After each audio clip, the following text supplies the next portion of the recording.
the Minister of Defense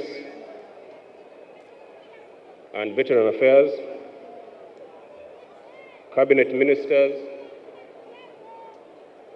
Members of Parliament, members of the High Command of the UPDF, general officers, senior officers, the IGP, the Deputy Commissioner General of Prisons,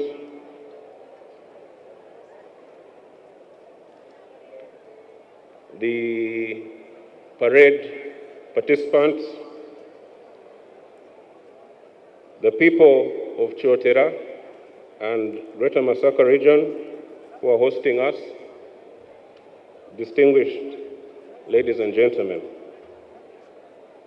I salute you all for joining us to celebrate this auspicious occasion of the 44th anniversary of Tarehe Sita, the day the liberation struggle against dictatorship in this country was launched by His Excellency the President and 27 other gallant fighters. Today's 44th Tarehe Sita event, held under the theme celebrating Pan-African solidarity and people's sacrifice in the struggle for freedom and democracy and for socio-economic transformation, marks a significant day in the history of the UPDF-NRA and demonstrates how far we have come and where we aim to go as a country. Ours has been a journey of continuous growth, some challenges notwithstanding. We honor and revere all those who sacrificed their lives in the struggle for this country. And some of them are here today, some of the retired comrades who were in the bush struggle.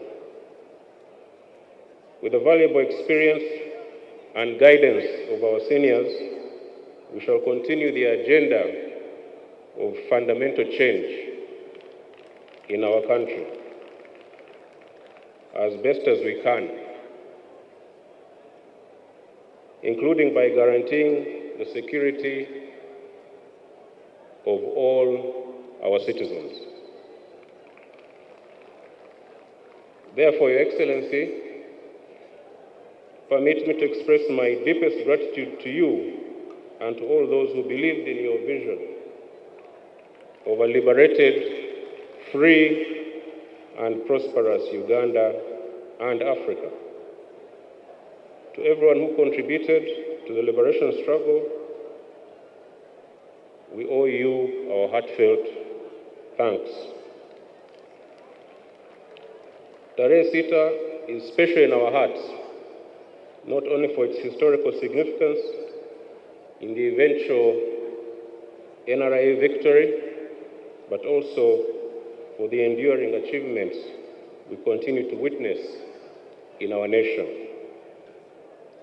As the UPDF, we have worked tirelessly to consolidate the fruits of the liberation struggle, ensuring not only peace and security within our borders, but also supporting our brothers and sisters across the continent.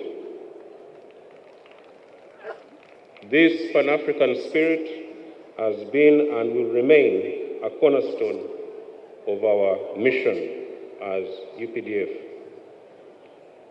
Your Excellency and distinguished guests, as we mark the 44th Tarehe Sita anniversary, Uganda is strong, peaceful, and prospering.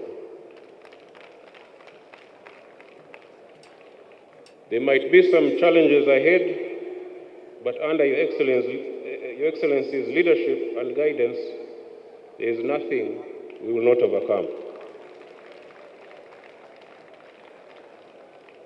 The UPDF security balance sheet, as was shown in the short video, is very good, even though we still have a lot of unfinished business that we must carry on with determination and vigor. These include Operation Shujaa in DRC, the transition from ATMIS to AWESOM in Somalia, the completion of the disarmament operations in Karamoja, and overall, our responsibility to effectively maintain internal security. Recently, I visited the joint forces in DRC, that is UPDF and FADAC, in North Kivu and Ituri provinces. Over the past 3 years, since the launch of Operation Shujaa, the joint forces have severely degraded and dismantled ADF as a fighting force. It has been greatly weakened. We have destroyed their bases and eliminated many of their senior commanders. The joint forces have also not only freed abducted people, but entire villages have been liberated from enemy occupation. Thus, because of our decisive military actions, many things have happened or are happening. The Wananchi have returned to their homes in the areas we are present. Schools and health facilities have reopened, and businesses are beginning to thrive once again. Bilateral infrastructure projects, like the construction of the roads between the two countries, are also taking place. Simply put, our fight against the terrorists in Congo is promising so much hope to the people of that region. We will therefore stay the course until the ADF menace is completely eliminated. In Somalia, our troops are managing the transition well from ATMIS to AWESOM. The situation remains fragile and somewhat unpredictable, but the UPDF is determined to hold on to the gains of the last 18 years that we have been there.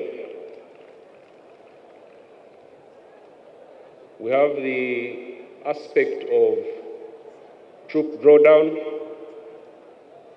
which is a challenge, but with our brothers in Somalia, and together with our brothers also in Ethiopia and other places, we are coordinating this well. Our troops are observing heightened vigilance and combat readiness throughout our dispositions in Somalia, especially in the forward operating bases. Here at home, the security situation throughout the country is calm. We are, however, closely monitoring those who seek to cause trouble for our people, and we will firmly deal with them without fear or favor, according to the law.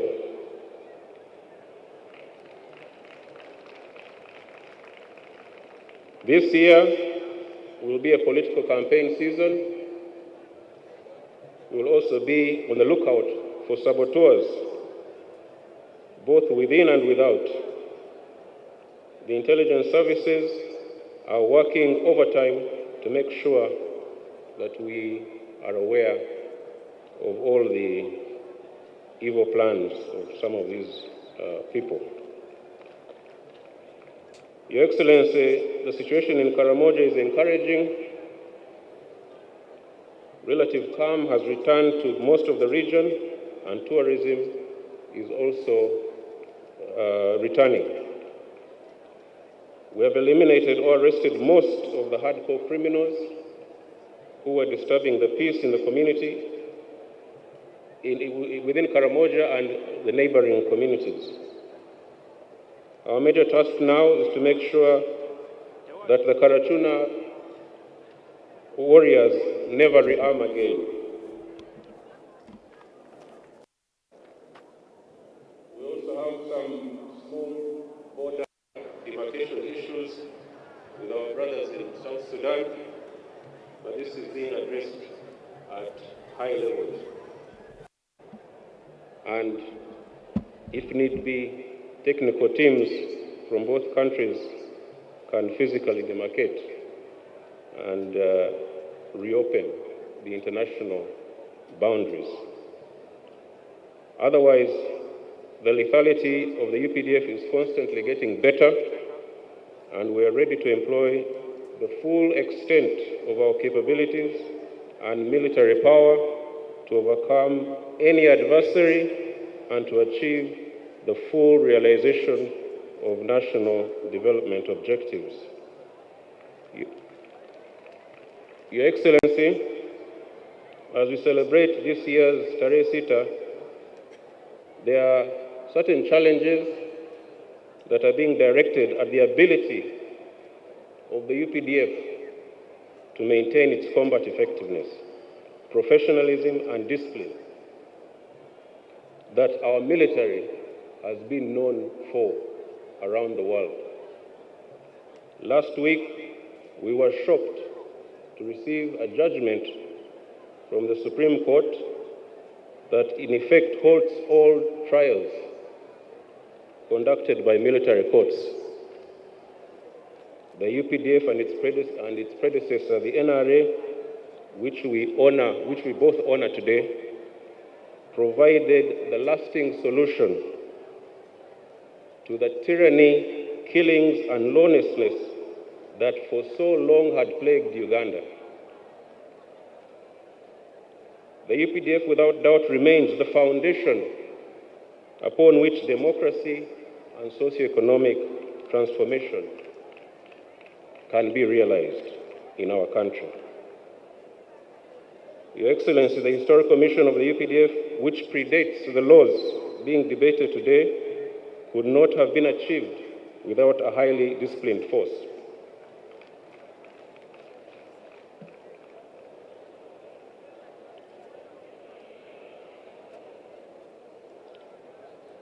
Your Excellency, I will not go into details. We shall discuss this in the High Command. But, Your Excellency, this development is very unfortunate and quite unacceptable.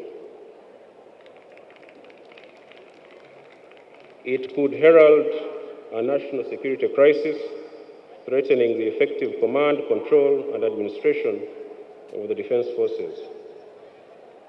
We urge Your Excellency that you address this matter as soon as you can. That said, we cannot and shall not abandon or compromise the UPDF Historical Mission under any circumstances. We are in the meantime working with the Ministry of Defense and the Attorney General to see that the necessary legislative amendments are made to address the mandate of the military court-martials. Your Excellency, despite some of these emerging challenges and the other old ones, such as corruption and misappropriation of resources, some progress is being made. Since our appointment, the new team in March of last year, we have been steadfast in addressing these issues. Our resources are being utilized more effectively, ensuring value for for every shilling spent on the needs of our forces. I am delighted to report that the construction of our new headquarters is progressing as planned. The project, which began in August last year, is on track for completion within 2 years, or even quicker than that. The state-of-the-art office facility will feature cutting-edge technology and infrastructure to support modern defense strategy, ensuring operational efficiency, coordination, and enhanced capabilities. I would also like to report, Your Excellency, that our long-awaited military referral hospital is going to be opened in the next few months. We shall be calling you to open it. It has been a 7-year delay, but finally we are seeing light. Additionally, we continue to expand accommodation facilities throughout the UPDF. We are addressing the issues of fair remuneration, thanks to your help,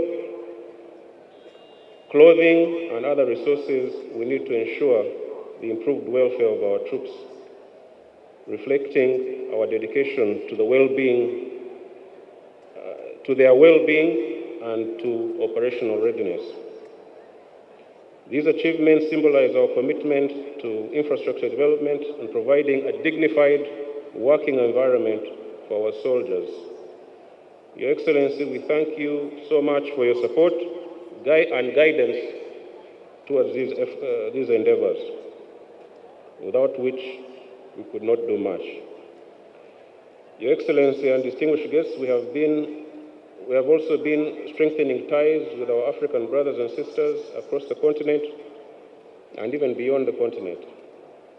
We are nurturing long-standing friendships and forging new partnerships through military cooperation agreements, which are all aimed at building a shared future together. I will conclude by asserting that no amount of hardship or unforeseen circumstances will derail us from our mission. We have a duty to protect our people. We have a duty, a Pan-African duty to the region and to Africa.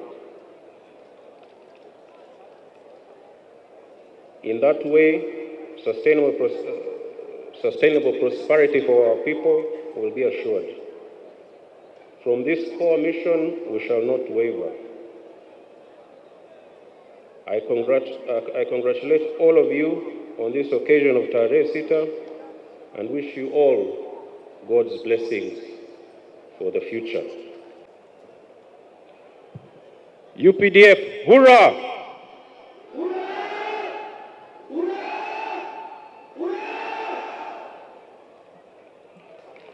Thank you. Thank you, the Chief of Defense Forces.